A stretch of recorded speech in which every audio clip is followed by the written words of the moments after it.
ఈ రోజు శ్రీరామపల్లి గ్రామ పంచాయతీకి చెందిన మల్టీపర్పస్ వర్కర్లైన కళ్యాణ్ ఆయన పేరు మల్లేశం గౌరవ జిల్లా కలెక్టర్ గారికి సీనియారిటీ బేసిస్ మీద మమ్మల్ని ఆన్లైన్ లో నుంచి తొలగించారు.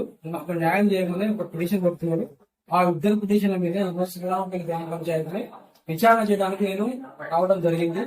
దీంట్లో కళ్యాణ్ అనే అబ్బాయి వాళ్ళ బాబాయ్ జాబ్, వాళ్ళ బాబాయ్ చనిపోతే ఆయన ప్లేస్ లో నేను తీసుకోవడం జరిగింది. 7 నెలలు అయితే ఆయన తీసుకోండి, అది కూడా తాత్కాలికంగానే. తర్వాత మల్లేశం తానే 10 సంవత్సరాలు చేస్తాడు, కానీ ఆయన ఎక్స్ట్రా లేబర్ ఎన్ఎంఆర్ గా నామినల్ మస్తుల కింద చేస్తాడు. ఆయన కూడా రెగ్యులర్ కావడానికి అర్హత లేదు. కాబట్టి ఈ విషయం వాళ్ళిద్దరికి చెప్పడం జరిగింది. అయినా కూడా వాడు చిరగా పబ్లిక్ తీసుకొచ్చి విచారణకు డిస్టర్బ్ చేయడం జరిగింది.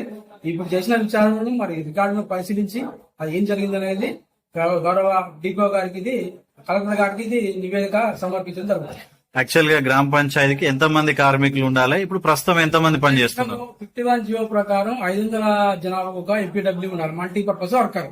మల్టీపర్పస్ వర్కర్ అంటే ఆ వ్యక్తికి అన్ని పనులు వచ్చి ఉండాలి. ఆ విధంగా మన జనాభా ప్రకారం ఇక్కడ ముగ్గురు ఉండాలి. 6 ఉన్నారు.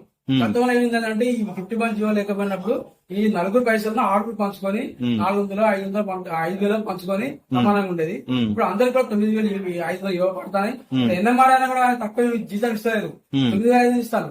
అయినా కూడా ఇప్పుడు ఆన్లైన్ లా అనేది ప్రశాంత్ పేరు వచ్చింది కాబట్టి ఆయన ఎట్లా వస్తుంది అనేది ఇది అభ్యంతరం. యాక్చువల్లీ ఎంత మందికి అవకాశం? ముగ్గురికి అవకాశం. ఎంత మందికి ఆన్లైన్ అయింది? మరి 4 అయింది. వీళ్ళిద్దరు ఎందుకు కాలేదంటే కళ్యాణ్ అంటే వాళ్ళ బాబాయ్ నౌకరు కాబట్టి ఆయన మనం చెప్పాడు. ఆయన సెక్రటరీ కౌంట్ అవుతాడు. ఇప్పుడు క్లియర్ చెప్పాను. ఆయన మల్లేశ్వరం అంటే ఆయనకు ఇప్పటి వరకు ఎన్ఎంఆర్ ఆయన రెగ్యులర్ గా ఇంకా కాలేదు. ఆయనకు మస్తర్ ప్రకారం ఏ రోజు పనిచేస్తే ఆ రోజు మస్తర్ వేసి జీతం వేయడం జరుగుతాడు. కాబట్టి వాళ్ళ సీనియారిటీ లేదు కాబట్టి వాళ్ళు పక్కా పెట్టి డ్రైవింగ్ వస్తారన్న ఒక కారణం చేత ప్రశాంత్ వాళ్ళని పాదకులు చేసిండు. ఎన్ఎంఆర్ గారు చేసిండు. ఆయన హ్యాండిక్యాప్డ్ కాబట్టి ఆయన ప్లేస్ ఈయన తీసుకోవడం జరిగింది.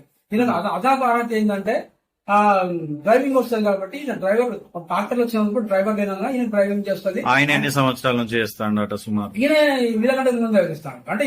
అంటే ముందు నుంచి